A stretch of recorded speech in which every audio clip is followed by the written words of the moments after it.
비교하고 경쟁하는 것, 그리고 비교해서 경쟁해서 좀 나으면 자랑하고, 좀 못하면 그보다 잘한 사람들을 시기하고 질투하는 것은 우리 타락한 인간의 본성입니다. 그죠? 그래서 우리는 늘 주변 사람들과 조건들을 비교하고 상황을 비교합니다. 좀 나으면 우쭐하고, 그렇지 못하면 늘 열등감, 슬픔에 빠지죠.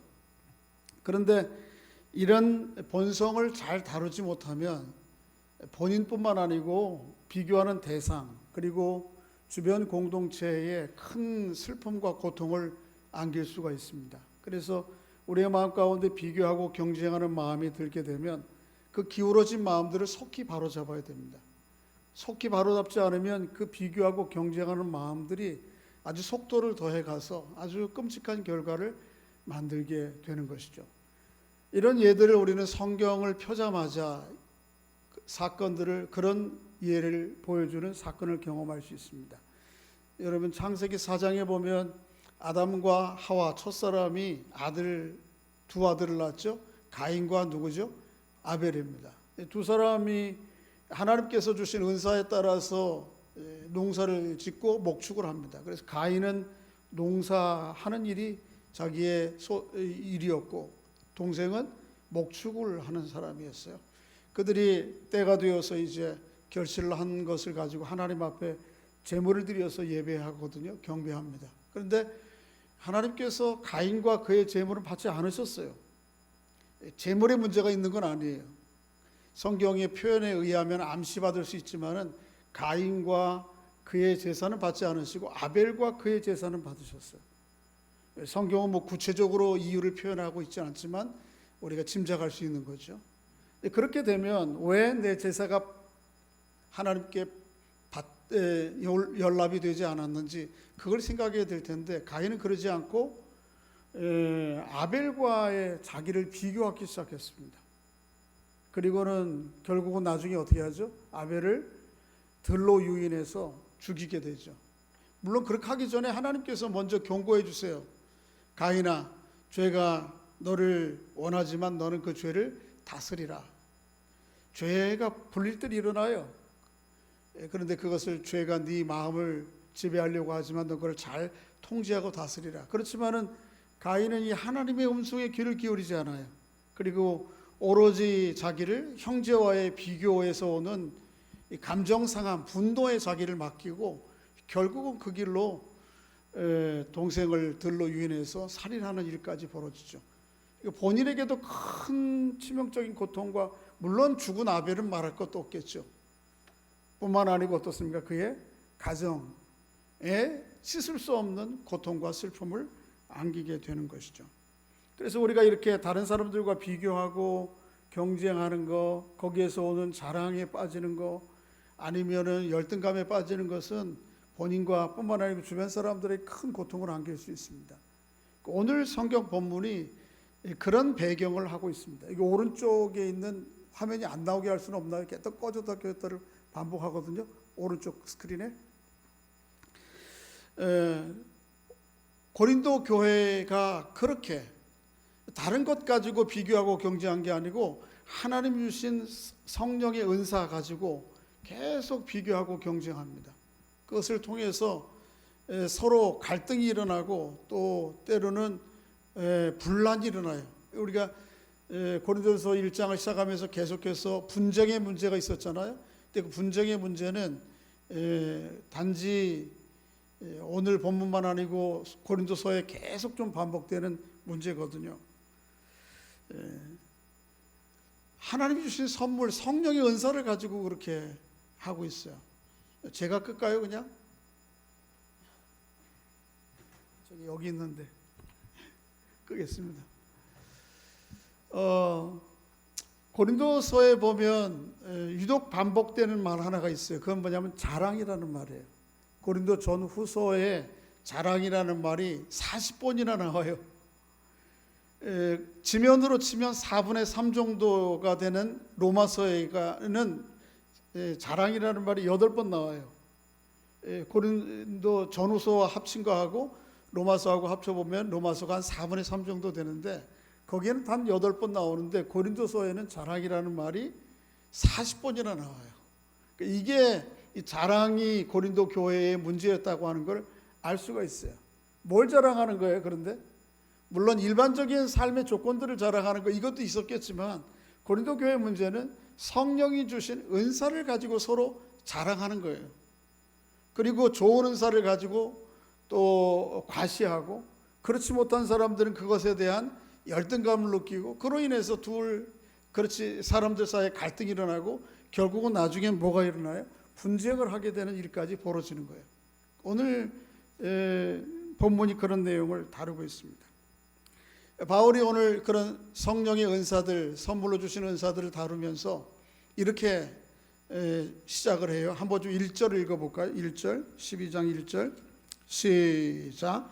형제들아, 신령한 것에 대하여 나는 너희가 알지 못하기를 원하지 아니하노니. 형제들아, 신령한 것들, 영적인 것들, 그렇게 표현해요.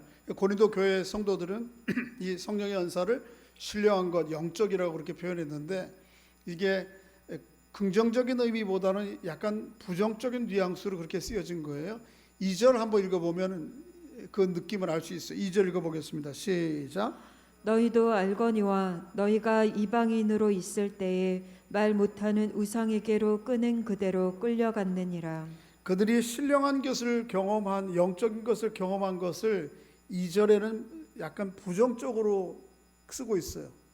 그들의 경험이, 영적인 경험이 예수 믿기 이전에 이방인으로 있을 때에 이방 우상들에게 끌려가서 경험한 것과 유사한 거예요. 이방신으로 끌려갔을 때 경험한 게 뭐냐 하면, 여러분 디오니소스라고 하는, 우리 다른 말로 바커스죠. 바커스.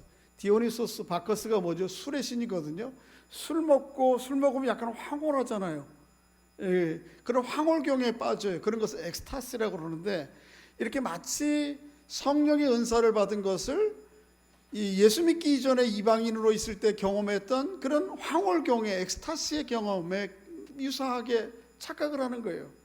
그래서 우리에게는 이런 황홀경의 성령의 은사 체험이 있다라고 하는 것을 자신들을 과장을 하는 거죠. 과신하는 거예요. 자랑하는 거예요.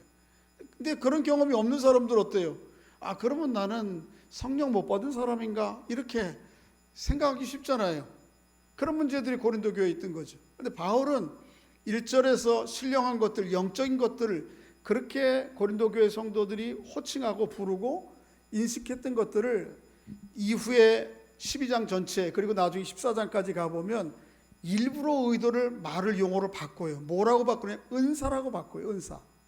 그들이 의도하는 거는 서로 바라보는 건 똑같은데, 고린도 교회 성도들은 이 신령한 것, 아주 이거 마치 자기 자유와 상관없이 막 끌려가는 황홀경의 경험들, 이것들을 바울은 은사라고 해요.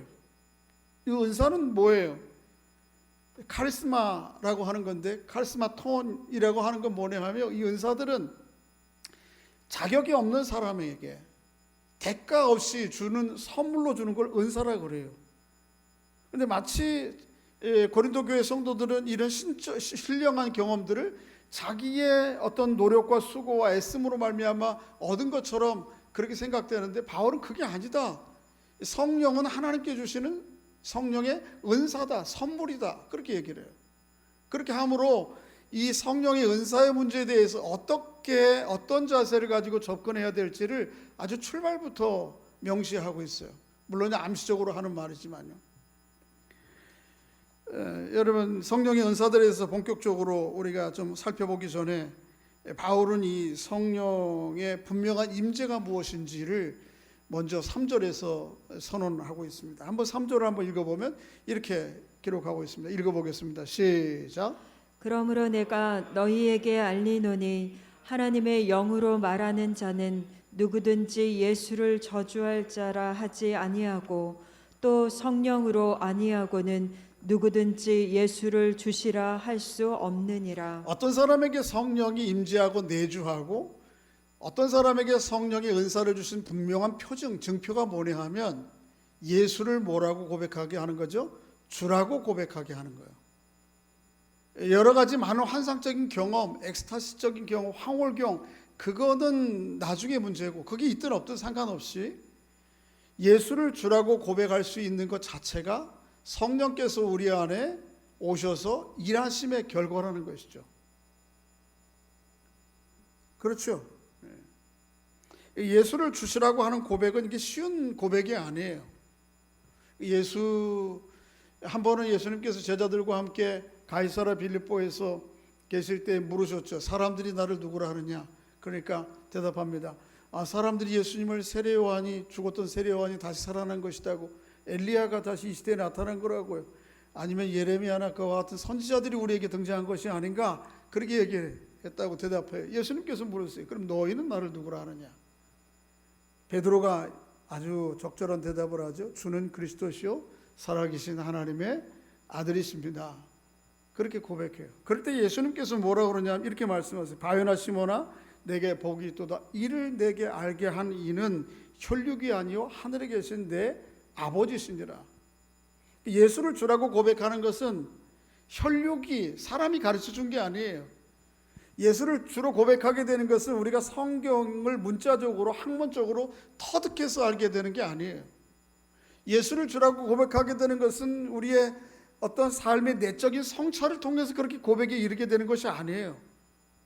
예수를 주로 고백하게 한 것은 예수님이 말씀하신 것처럼 하늘에 계신 내 아버지께서 알게 하신 거예요. 그러니까 예수를, 오늘도 마찬가지예요. 여러분과 제가 예수를 주로 고백하고 예수가 나의 구주라고 고백하고 내 인생의 주인이라고 고백하게 되는 것은 그저 오래 신앙생활 했다고 하는 게 아니에요. 물론 진실한 의미의 신앙으로서의 예수를 주라고 고백하는 것을 라고 하는 걸 전제하긴 하죠. 이건 전적으로 누가 하시는 거예요? 내 안에 아버지 하나님께서, 그가 보내신 성령께서 내 안에 감동으로 말미암아 하는 것이지, 이게 사람의 혈육의 가르침이나 학문이나 자기 성찰의 결과로 할 수 있는 것이 아니라는 것이에요. 본문 당시에 예수를 주로 고백한다고 하는 의미가 무엇인지를 이해하면 조금 더 이해가 될 거예요. 여러분, 당시에 주라고 하는 호칭을 받는 존재는 딱 하나였어요. 누구죠? 로마의 제국의 황제 카이사르밖에 없었어요. 그 이외에 주라고 고백할 수는 없었어요. 퀴리오스라고 하는 것은 오로지 그 황제를 향해서만 주라고 얘기해요. 그런데 예를 들면 예수를 주로 고백한다고 하는 말은 어떤 의미예요? 카이사르가 그 당시의 정치, 경제 모든 것에 주권을 가지고 있는 황제가 나의 주가 아니고 예수가 주라는 거예요. 그 얘기는 나의 주는 카이사르가 아닙니다라고 하는 고백이에요. 굉장히 이거는 위험천만한 고백입니다. 여러분, 그런 말 있죠. 하늘 아래 태양이 둘일 수 없어요. 그죠? 그것처럼 나라에는 군주가 둘일 수 없는 것이죠. 하늘 아래 태양이 둘일 수 없듯이 나라의 군주가 둘일 수 없는 거예요. 그런데 카이사르한테 주가, 여기가 주인데, 군주인데 예수를 나의 구주라고 고백한다? 이거는 하늘 아래 태양이 둘일 수 없고 군주가 나라에 둘일 수 없다고 하는 이런 로마 제국의 명패를 발로 짓밟는 거나 다름없는 거예요. 여기에는 상당한 위험성이 따르는 문제예요. 물론 그 이면의 신앙적 의미, 신비로운 고백이긴 합니다만은 잘못하면 큰일 날 수 있는 거예요. 그런데 그러니까 그 고백을 어떻게 함부로 사사로이 할 수 있겠어요? 내가 감정이 고조되었다고 내가 그 고백을 할 수 있겠어요? 아니면 분위기에 휩쓸려서 내가 그 고백을 할 수 있겠어요? 누가 강요한다고 야 좀 한번 해, 그렇게 한다고 할 수 있겠어요? 잘못했다가는 어떻게 되는 거예요? 그날 잡혀가서 반역죄로 끌려가서 국가모독죄로 죽을 수도 있는 건데 어떻게 함부로 예수를 주라고 고백해요? 못하는 거예요. 그런 환경 가운데서 오로지 예수를 주로 고백하게 하는 것은 하나님과 성령의 전적인 감동과 역사가 아니면 할 수가 없는 것이죠. 그러니까 그런 고백을 하는 사람들은 성령의 은사, 그건 나중에 문제예요. 사실은 예수를 주로 고백하게 하는 이 선물보다, 이 은혜보다 더 큰 은혜와 선물이 사실은 없어요. 오늘 바울이 3절에서 이야기하는 의도가 그거예요. 하나님의 영으로 말하지 아니하는 자는 누구든지 예수를 저주라 할 자라 아니하고 성령으로 아니하고서는 누구든지 예수를 주라 하실 수 없느니라. 예수를 주로 고백하게 되는 것은 이렇게 엄중한 무거운 자기의 인생과 삶을 다 내건 고백인 것이죠. 그러니 이것보다 더 그런 하나님을 만나고 그런 주님을 발견한 여정이 얼마나 놀라운 거예요. 감사한 일이죠. 혹시가 아니죠. 다 그렇게 하시겠죠. 예수가 여러분의 주인이십니까? 그렇게 고백하십니까? 누가 하시는 거죠? 사사로이 내가 할 수 있는 게 아니에요. 주님 하나님께서 하실 수 있는 것이죠. 그래, 예수를 주로 고백하는 사람은 성령이 역사하신 사람이요, 그가 분명히 성령의 사람이라고 하는 것을 우리는 부인할 수 없는 것이죠. 그렇게 고백하신 하나님 앞에 감사함으로 살아가는 여러분과 제가 될 수 있기를 바랍니다. 그런데 성령 하나님은 여기에서 멈추지 않으세요. 예수가 주로 고백하고 예수님이 그의 인생의 주인이 되어주시고 하나님이 그의 아버지가 되어주셔서 세상을 살아가게 하실 뿐만 아니고 또 선물을 주세요. 은사들을 주세요. 그게 오늘 본문의 이하에 나오는 내용이거든요. 은사들이 굉장히 여러 가지예요. 그죠? 오늘 본문에는 8절부터 10절까지 그리고 저 뒤에 28절부터 30절까지 두 번에 걸쳐서 바울이 은사에 대해서 이야기를 해요. 오늘 본문을 좀 문맥적으로 살펴보면 우리가 늘 보아왔던 대칭 구조로 되어 있는데 시간이 없어서 그건 살피지 않고요. 그저 일일이 또 은사들이 무엇인지에 대한 특징들을 다 이야기하기는 좀 곤란할 것 같아요. 여기에서 그것보다는 전체 큰 흐름 속에서 바울이 강조하고자 하는 바가 무엇인지를 살펴보는 것이 좋고, 나중에 은사의 개별적인 의미와 특징들에 대해서는 좀 나중에 한번 살펴볼 기회가 있을지 모르겠습니다. 이런 것이죠. 한번 읽어보겠습니다. 시작.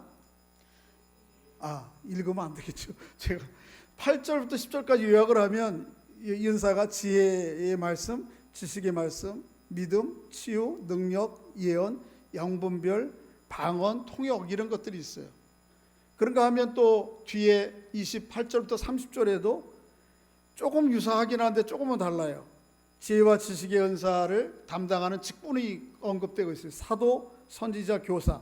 그리고 중간 능력, 치유, 도움, 다스림은 좀 비슷하고 맨 뒤에 방언과 통역은 또 같아요. 근데 이것들이 의미하는 바가 뭔가 하면 그저 대략적으로 특징들을 설명해 보면 앞에 있는 맨 앞에 나오는 것들은 교육적인 은사, 하나님의 말씀으로 사람들을 설교하고 가르치는 은사들을 가르쳐서 사도, 선지자, 교사, 또 앞에 지혜의 말씀, 지식의 말씀이라 그렇게 얘기할 수 있어요. 그 중간에 나오는 것들은 일반적으로 우리가 경험하지 않는 초자연적인 힘, 능력에 대한 은사들이에요. 그런가 하면 맨 마지막 방언과 통역은 뭐죠? 예언과 통역은 통역까지 이건 뭐예요? 의사소통에 관한 것이죠. 의사소통. 이런 내용들을 좀 자세히 설명할 수는 없고, 근데 바울이 이 은사들을 이야기할 때에 은사들을 본격적으로 이야기하기 전에 앞에서 제가 놓친 게 하나 있습니다만은 은사들과 은사들에 따르는 직분 그리고 사역에 대해서 얘기할 때에 삼위일체적으로 설명을 해요. 그게 4절부터 6절이에요. 한번 좀 읽어볼까요? 시작. 은사는 여러 가지나 성령은 같고 직분은 여러 가지나 주는 같으며 또 사역은 여러 가지나 모든 것을 모든 사람 가운데서 이루시는 하나님은 같으니. 아까 살펴본 여러 가지 은사들이 있는데 그거는 여러 종류예요. 그런데 그것을 주시는 성령은 같아요. 한 분이에요. 또 은사에 따라서 세운 직분도 여러 가지예요. 사도, 선지자, 교사만 나왔습니다만은 고린도, 에베소서나 또 로마서에 가보면 또 다른 직분들이 나와요. 그 직분도 여러 가지지만 그 직분을 주시는 주는 또 어떻게 해요? 같아요. 또 그 은사들과 사역들의 직분들을 통해서 하는 사역, 일들은 또 여러 가지예요. 그렇지만 그것을 주시는 누구는 같아요? 하나님은 같아요. 바울은 다양한 은사들을 설명하면서 그 은사들을 주시는 성령, 주, 하나님은 같다고 강조하므로 이 고린도 교회가 여러 은사들로 인해서 일어나는 분쟁의 문제들을 어떻게 바라봐야 될지, 어떻게 이 문제들을 접근해 가야 될지를 우리에게 보여주시는 것이죠. 여러분 보세요. 삼위일체 하나님은 삼위 하나님 각각의 인격이 있어요. 그 다음에 각각의 주된 직분이 있어요. 그죠? 그리고 각각의 그것을 이루시는 사역이 있단 말이에요. 예를 들면 우리가 흔히 창조주 하나님은, 아버지 하나님은 뭘 하세요? 온 우주 만물을 만드시고 주관하시는 분이요. 또 2위 되시는 예수 그리스도는 어떤 직분을 하고 계시죠? 이 땅에 사람의 몸을 입고 오셔서 하나님의 구원 사건을 이루시는 분이죠. 그리고 성령은 하나님은 어떤 분이시죠? 아버지 하나님과 아들 예수 그리스도가 이루신 구원 사건들을 우리 각 사람 한 사람 안에, 또 이 세상 가운데 온전히 이루어가도록 감동감화하시는 일이죠. 삼위 하나님이 인격과 각각의 직책과 사역이 조금씩은 다르지만 이 삼위 하나님의 하나됨을 어디에서도 찾을 수가 없어요. 그렇죠? 이런 묘사들을 통해서 바울이 의도하는 건 무엇입니까? 우리에게 주어진 각자 은사와 직책과 직분과 사역이 다르지만 얼마든지 삼위일체 하나님이 하나를 이루신 것처럼 우리도 하나를 이루어갈 수 있다고 하는 것이죠. 여러분과 제가 뭐 은사의 각자 우리에게 어떤 이런 은사가 과연 우리에게 있는지 좀 요즘은 저는 의심이 들기도 해요. 이런 은사가 많아서 문제가 되는 것보다는 너무 은사들이 없어서 때로는 우리에게 문제가 되는 건 아닌가, 이런 생각 설교도 좀 준비하면서 했는데, 여러분과 저에게 이렇게 오늘 본문에 나오는 은사와 같은 많은 은사를 주시기를 소원합니다. 또 그것을 어떻게 해요? 누릴 수 있기를 바랍니다. 그런데 이런 여러 다양한 은사들을 가지고 교회 안에 하나님의 사역들을 이룰 때에 주의해야 될 게 뭔가 하면, 은사들은 서로 비교하고 경쟁하고 내게 당신보다 낫다고 과신하고 또 나는 저런 은사가 없다고 열등감 빠지더라고 준 게 아니라는 거죠. 어떻게 하라는 거예요? 하나를 이루라고, 한 목적을 이루라고 주신 것이죠.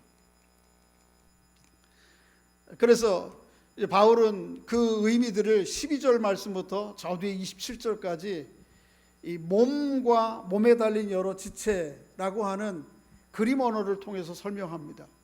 몸은 하나예요. 그런데 몸 안에는 여러 기관들이 있어요. 지체들이 있어요. 눈도 있고 발도 있고 손도 있고, 그죠?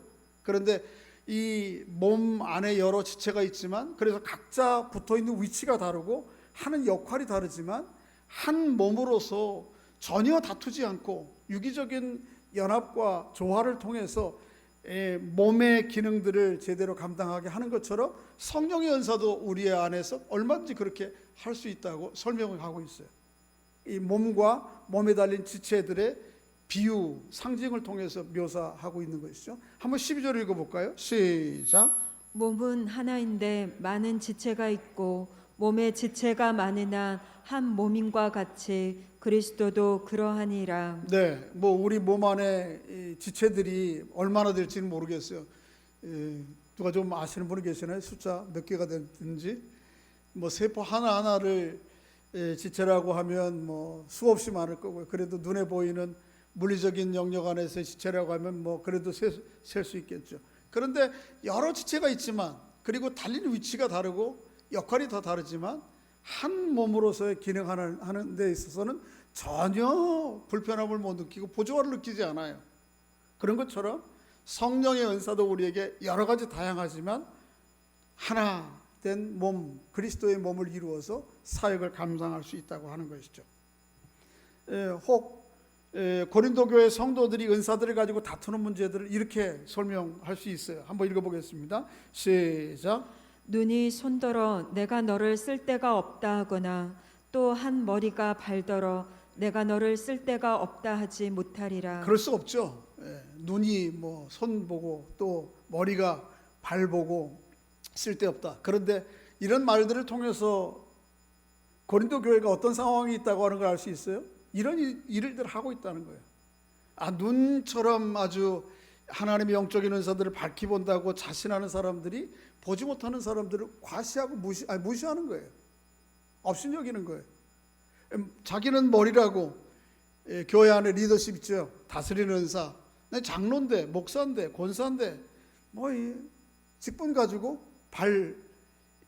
직분도 없는 분들을 어떻게 해요? 무시할 수 있는 거예요.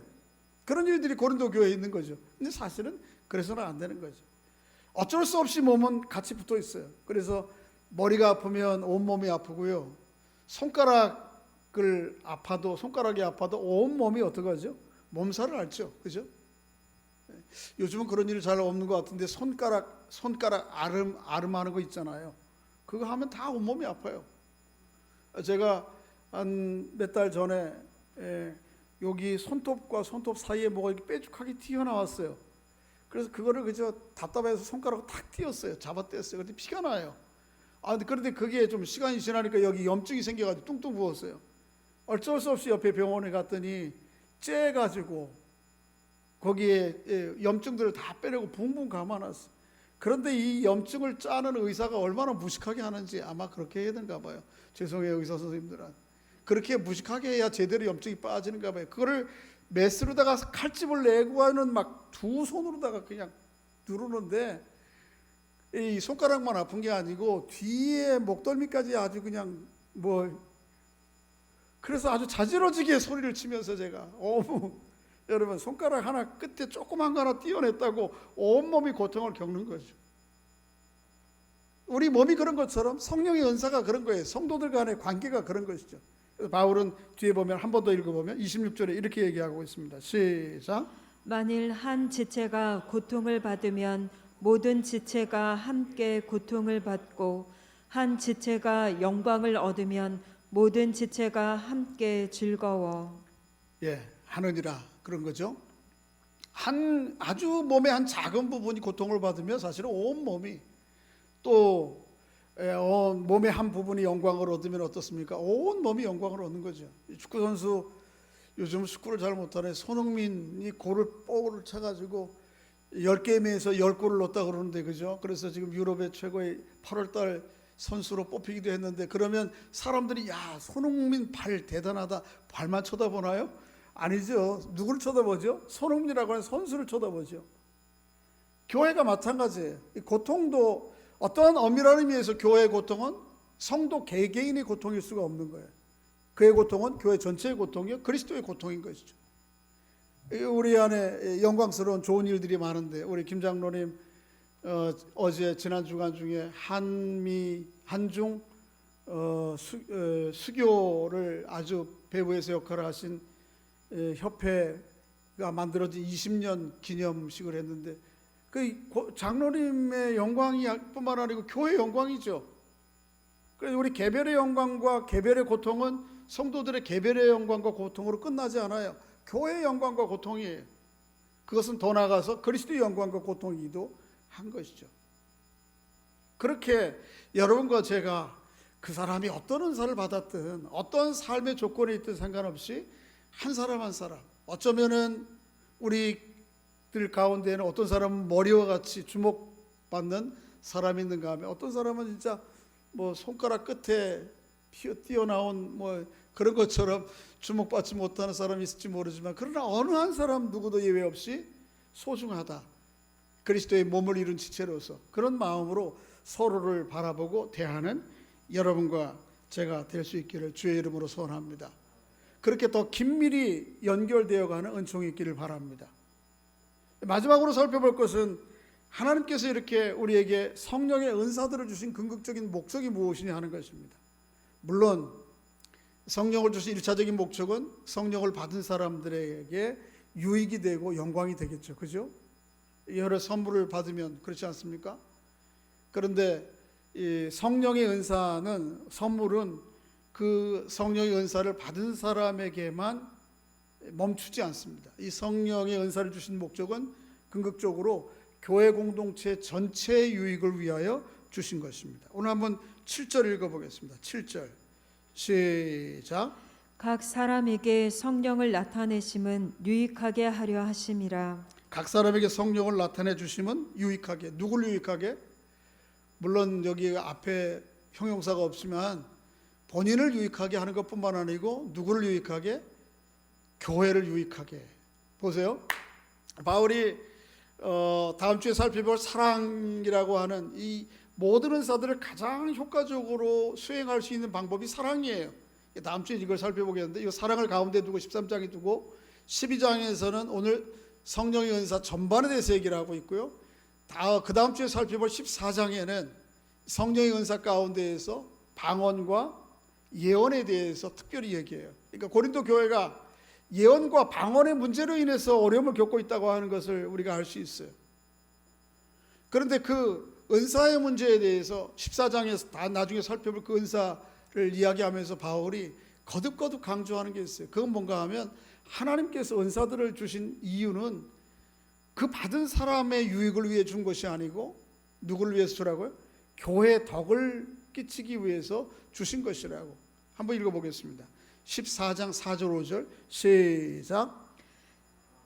방언을 말하는 자는 자기의 덕을 세우고 예언하는 자는 교회의 덕을 세우나니 나는 너희가 다 방언 말하기를 원하나 특별히 예언하기를 원하노라. 방언을 말하는 자는 누구의 덕을 세운다고요? 자기의 덕. 아마 모든 은사가 기본적으로는 받은 사람에게 유익이 있잖아요. 자랑이 되잖아요. 기쁨이. 그러니까 그런데도 방언은 특별히 더 자기 덕을 세우는데 예언은 어떻고 누구의 덕을 세우죠? 교회 덕을 드러내. 그래서 바울이 얘기하기를 나이는 너희들이 다 방언의 은사를 받기를 원하지만 특별히 뭘 받기를 원하라고요? 예언하게. 그 얘기는 뭐예요? 교회 덕을 세우는 은사를 충만하기를 기대하는 것이죠.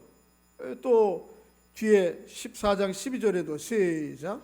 그러므로 너희도 영적인 것을 사모하는 자인즉 교회의 덕을 세우기 위하여 그것이 풍성하기를 구하라.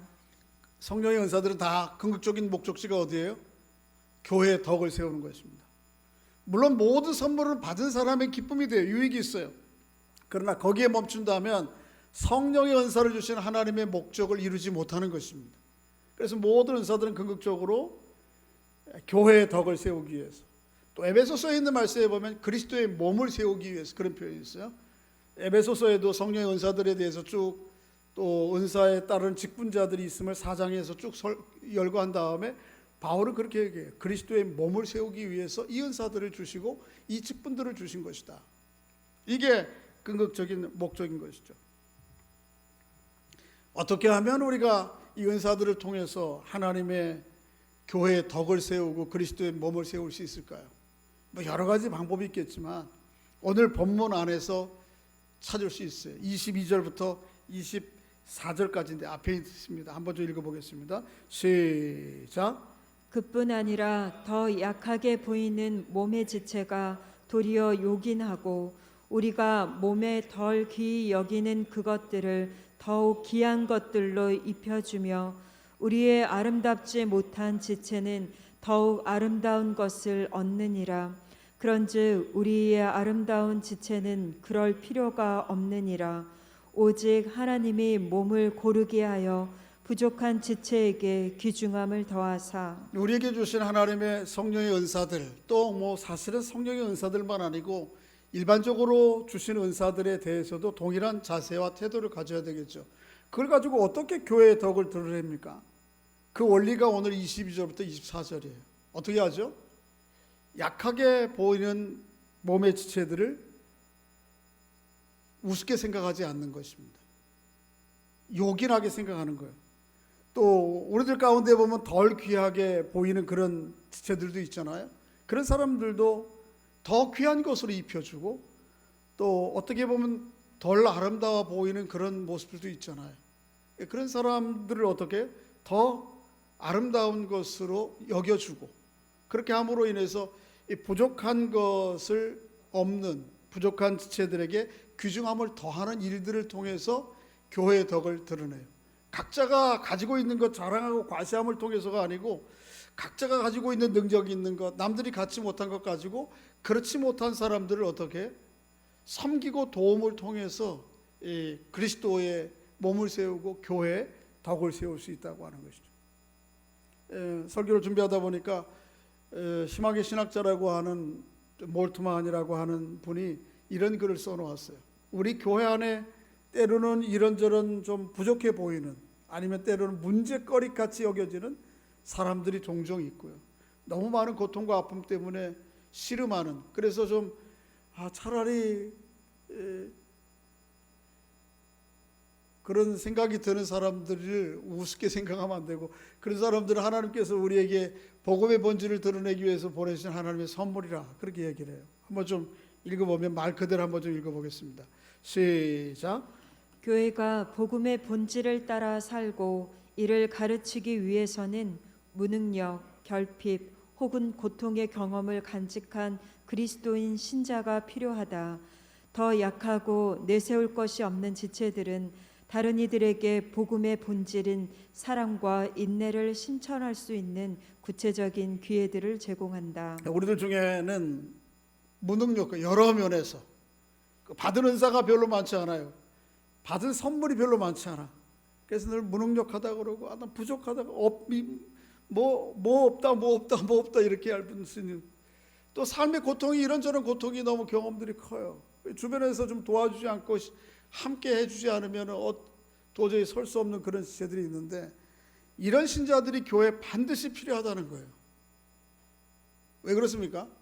복음의 본질인 사랑과 인내를 구체적으로 실천할 수 있는 기회들을 우리에게 제공하기 때문에, 이게 복음의 본질인 사랑이라고 하는 것이 개념적으로 머릿속에서 아무리 설교하고 맴돌아도 그것이 구체적으로 삶으로 경험되어지고 나타나지 않으면 의미가 없는 것이잖아요.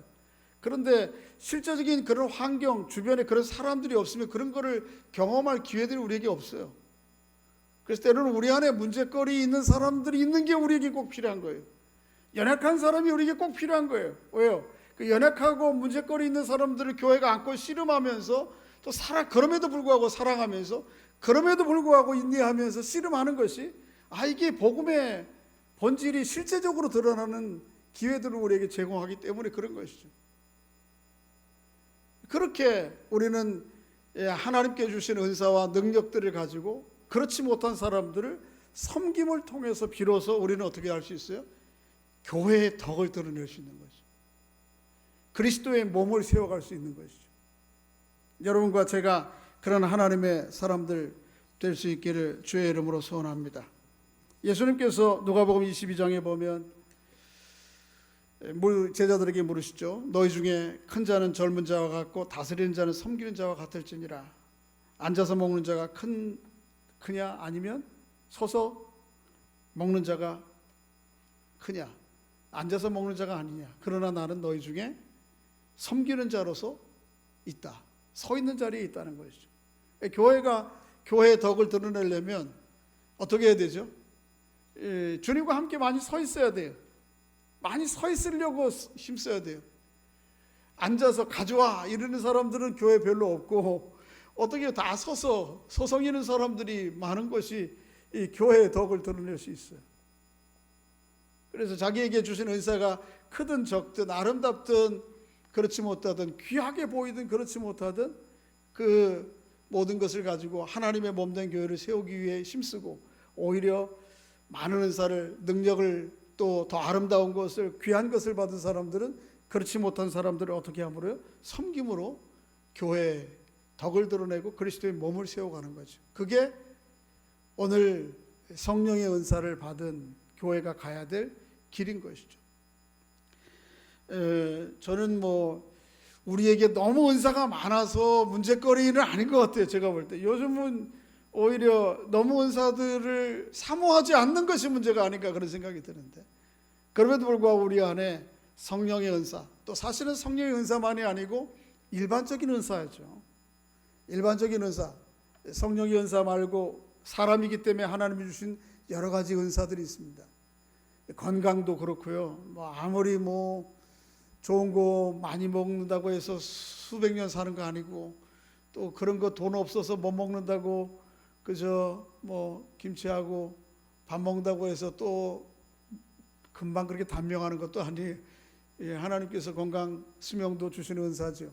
우리에게 주신 재물도 마찬가지. 어떤 사람들은 그저 맨날 노는 것 같은데 잠시 공부하고 갔는데 성적은 늘 잘 나오고 머리가 좋은 사람들, 이런저런 은사가 있는데 이 은사들도 다 어떻게 되는 거예요?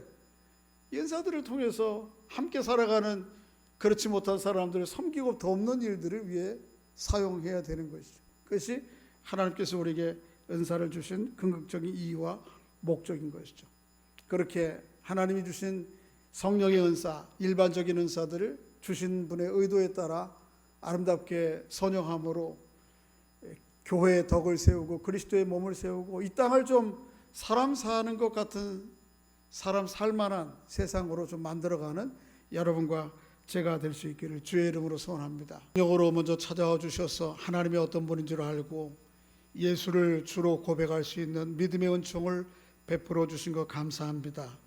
뿐만 아니고 성령의 다양한 은사들을 허락해 주셔서 주신 선물들을 가지고 또 교회의 덕을 세우고 그리스도의 몸을 세워갈 수 있도록 은총을 베풀어 주시니 감사합니다. 이 성령의 은사들이 우리 안에 풍성하여 더욱 주님의 몸된 교회가 하나님의 뜻 가운데 아름다워지고 또 존귀해지고 풍요로워지는 은혜가 있도록 역사해 주시옵소서. 성령의 은사만이 아니고 사람에게 주신 모든 일반적인 은사들을 통해 그렇게 받지 못한 사람들을 사랑으로 섬김으로 이 땅이 하나님 주관하시고 다스리시는 세상으로 또 사람 살만한 세상으로 그렇게 사람들에게 경험되어지는 일들을 위해 헌신하는 저희들 될 수 있도록 주님 은총을 베풀어 주시옵소서.